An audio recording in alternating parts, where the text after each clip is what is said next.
It's another day, another vlog na naman mga kamami. Isang mapagpalang umaga po sa inyong lahat. So sa araw na ito ay araw ng Monday dahil may ipapakita akong video na ginamit ko ang sabon na ito ng 7 araw hanggang sa araw na ito. So pang 7 araw ang araw na ito. Pero bago ko umpisahan at ipagpatuloy ang aking pagmamarites sa inyo about sa sabon na ito, kumusta na kayo mga kamami? Sana po ay nasa mabuti kayong kalagayan. At syempre, huwag po ninyong kakalimutan i-subscribe ang aking YouTube channel, Mami Lea Vlogs. At syempre, huwag din po ninyong kakalimutan i-click ang bell button para ma-update ko po kayo sa mga bagong i-upload ko mga video. At paki-like and share na din po mga kamami. So mga kamami, hindi na ako magpapatumpik-tumpik pa. Uumpisahan ko ng aking pagmamarites sa inyo about sa sabon na ito mga kamami. Opo, ayan po ang kinalabasan ng 7 araw ng paggamit ko sa sabon. Ayan po, bagong ligo ako. Kasi ang sabi ko nga po, nabanggi ko kanina, nabulol na naman everyday gagawa ako ng clip video para na sa ganoon makita ninyo ang paggamit ko sa sabon na ito ng 7 araw hanggang sa araw na ito. So ipapakita ko sa inyo mga kamami na sa ganoon ay makita ninyo yung before na gamitin ko yung sabon, ano nga ba ang itsura ng aking balat na hindi ko pa siya ginagamit. At after ng 7 days na ginamit ko siya, yung pang-7 araw na ito, ano nga ba ang kinahinatnan ng aking balat. Siyempre mga kamami, kapag ginamit natin isang product, sabon or pampaputing skincare product man ito or cream man ito, siyempre alam naman natin mga kamami, hindi ganoong kadaling makitaan ng resulta. Yung 7 araw lang, may makikita ka na. Pero syempre mga kamami, depende pa rin po kasi yan kung paano tanggapin ng ating balat. Ang balat ba natin ay handang tanggapin ang bagong i-apply natin product sa ating balat? Tatanggapin kaya niya kaagad kung magbabago tayo ng sabon na gagamitin? Kasi gusto natin ma-experience yung mga na-experience ng iba na nakagamit na sabon na ito. Syempre ako na-engganyo, na-excite, na-curious, halo-halo na. Kasi nakikita ko talaga mga kamami, ang gaganda ng kutis ng mga gumamit ng sabon na ito. Syempre, alam ko naman mga kamami na nakasalalay lahat yan sa skin type natin. Kung paano niya tatanggapin yung ipapahid sa ating balat. Halimbawa, kung sabon mayon, kung paano tatanggapin ng aking balat ang bagong sabon na ipapahid ko sa kanya. Or kung ito man ay pampaputing cream. So, hindi ko alam kung paano niya tatanggapin. Kasi depende nga po sa skin type natin kung paano niya tatanggapin at kung paano niya i-absorb. Kasi may mga balat na hindi ready tanggapin yung mga bagong ipapahid na mga products sa balat. Minsan hindi ready ang balat natin. Minsan maninibago ang balat natin. Bakit ganito? Parang nagre-react din ang ating balat kasi maninibago siya. Ganito na naman yung ipinapahid natin sa kanya. So syempre nasa skin pa rin natin kung paano ang ibibigay niyang reaction or kung paano ang ibibigay niyang resulta o paano niya tatanggapin yung ipinapahid natin sa kanya. So heto mga kamami, ipapakita ko ang video na ginamit ko siya ng 7 days na kinuhanan ko siya ng clip video. Opo mga kamami. So ayan mga kamami, nakita po ninyo yung first day, second day, third day, fourth day, fifth day, 6th day hanggang sa araw na ito. So nakita ninyo na after akong maligo, so wala pa akong nilagay talaga mga kamami hanggang ngayon. Ayan.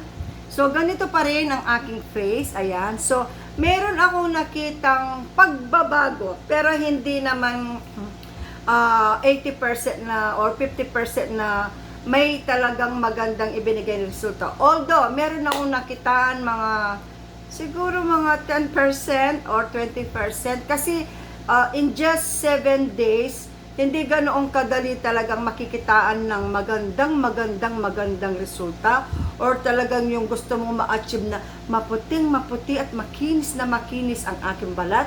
Siyempre alam ko naman na kailangan talaga para gusto kong makita na 100% na may malaking pinagbago ang aking balat na 100% na makikita ko sa aking balat ay kung ito ay continuous kong gagamitin, magbibilang ako ng buwan, yun.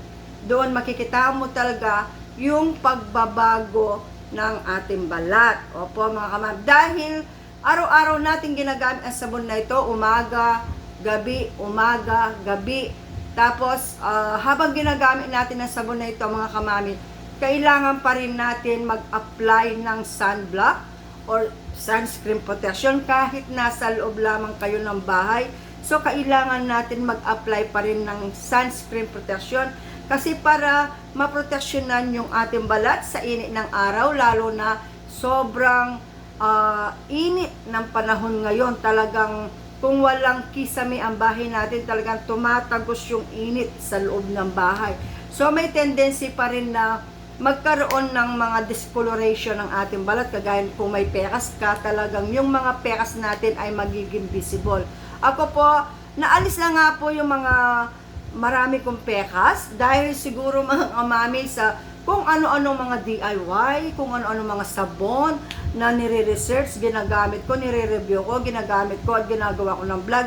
Talagang malaking naitulong ng mga ginamit kong mga sabon. Yung mga ginawa ko ng konti, talagang nahiyang sa aking balat. Pero may mga pagkakataon mga kamami na hindi nahihiyang sa akin ang ibang product na aking nagagamit. Hindi naman po lahat ng mga nire-review ko or ginagamit ko bago ko sila gawan ng vlog, nahihiyang sa akin. Meron na hindi nahihiyang sa akin talaga. Meron yung nangangati ang aking balat, meron yung talagang nagdadry ng sobra, yung ganon mga kamami.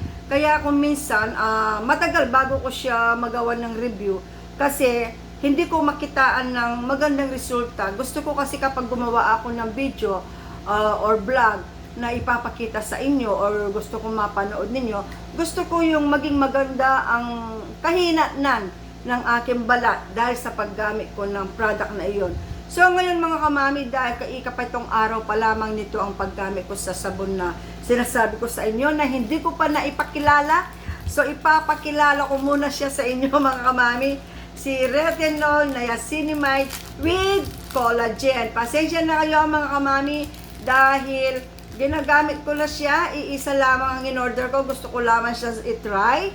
So hindi muna ako nag-order ng marami. So, syempre, kailangan ko muna subukan kung ito ay makakaganda nga or makakatulong sa aking balat. Dahil ito ay makaka-reduce ng dark spot and even skin tone with ultra and meron siyang anti-aging formula. Ako kasi kapag may anti-aging formula at meron siyang niacinamide, tapos meron siyang collagen, talagang pak na pak mga kamami, bibili ako ng sabon kahit isa lamang. Kasi gustong gusto ko yung nakalagay na ingredient dito. Although mga kamami, yung retinol, ngayon ko pa lamang siya gagamitin na kasama or kasali sa ingredient na sabon na ito. Ang retinol ay makakatulong din siya para makapagpaputi ng ating balat at lalong-lalo na makakatulong din po ito para magpantay ang kulay ng ating balat. So, ang mga ingredient na ito ay talagang nakakapagpaputi nga, mga kamami. So, syempre, dahil sa 7 araw pa lang, hindi ko pa siya talaga nakitaan ng bonggang gusto ko makita, kagaya ng mga nakita ko doon sa mga nireview ko mga gumamit na, talagang ang ganda ng kanilang balat. Opo, mga kamami. Kaya lang, syempre, wala naman talaga kasing instant ganda eh. Instant puti at instant kinis, wala po. Ang lahat ng bagay ay may prosesong gagawin sa ating balat. Ang lahat ng mga skincare product na ipinapahid natin sa ating balat, ito ay kung continuous or consistent ang paggamit natin sa kanila mga kamami. Ito talaga ay magkakaroon ng magandang resulta kapag nagbilang ka na ng buwan, halimbawa naka-isang buwan ka na, tapos naka-2 buwan ka na, naka-3 buwan, yun talaga makikita mo yung malaking pagbabago ng inyong balat. Although sa 7 days mga kamami, meron na rin nagbago, parang nakikita ko rin yung aking balat na parang mas gusto ko yung pagka-glowing niya. So siguro kung ipagpapatuloy ko itong gagamitin, yung bibili pa ako, tapos magbibilang ako ng buwan sa paggamit nito, siguro mga kamami, makikita ko talaga yung 100% na magandang resulta makikita ko sa ating balat. Pero alam naman ninyo mga kamami, kung minsan may mga nagpapareview ng mga ibang sabon, so kailangan reviewin ko syempre para makita naman ng nagre-request na kung ano ba ang kahinaan o ano bang magandang magagawa ng sabon na ito sa aking balat. So kung nahiyang sa akin, baka sakali mahiyang din sa kanya. Yung mga ganun mga pagkakataon mga kamami. So mga kamami, maraming salamat. Sana nag-enjoy kayo sa video nito. Gusto ko lamang ipahabol mga kamami. Nabili ko po ito sa TikTok shop sa halagang I think 45 pesos. Hindi ko na matandaan yung price. Nasa around 50 or 45 pesos ito mga kamami. At syempre hindi pa kasali ang SF doon mga kamami. Hindi pa siya kasali. Sabon pa lamang yun. Pero ang amoy niya mga kamami, maaamoy mo yung meron siyang niacinamide at meron din siyang collagen. Maaamoy mo. Yung amoy niya hindi yung parang may pabango, wala po siyang ganun. Pero napaka-mild lamang ng amoy niya. So, caring-carry ng ating nose. Opo, mga kamami. So, mga kamami, maraming salamat po sa inyong lahat. Sa lahat po ng aking mga subscriber at sa mga nagko-comment sa aking mga video. Maraming salamat po sa inyong lahat. Shout out po sa inyong lahat. Sa mga hindi pa po nakapag-subscribe ng aking YouTube channel, paki-subscribe po, Mami Lea Vlogs, at huwag pong kalilimutan i-click ang bell button para sa ganoon ay ma-update ko kayo sa mga susunod na mga i-upload ko mga video. Maraming salamat po sa inyong lahat. Mag-ingat po tayong lahat. God bless you all po. See you next vlog. Bye! Thanks for watching po.